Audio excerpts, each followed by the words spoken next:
Alas 2 ng madaling araw kahapon, nakuna ng CCTV na nagsisigaw ang lalaking ito sa labas ng isang tindahan sa Lucena City. Tila may hinahanap siya. Asan yung kasama mo? May hawak siyang baril at itinutok sa mga tao sa loob ng tindahan. Asan yung kasama nung tumira sa akin? Umalis na po, nandun nagpunta. Ilang beses din siyang nagbanta. Papatayin kita. Alam mo nakalubin itong baril ko?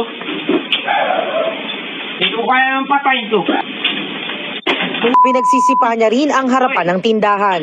Ilabas mo yung na yun. Po, nandun yung babae lang nandyan, pero wala po yung lalaki dito na gano'n sa inyo. Hanggang sa paputukin ng lalaki ang baril.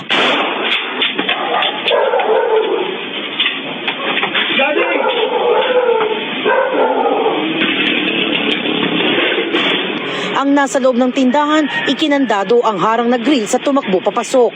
Base sa investigasyon, kinilala ang lalaking nagwala na si Patrolman Rodolfo Avila Maglang-Awa, pulis na nakadestino sa Lopez, Quezon.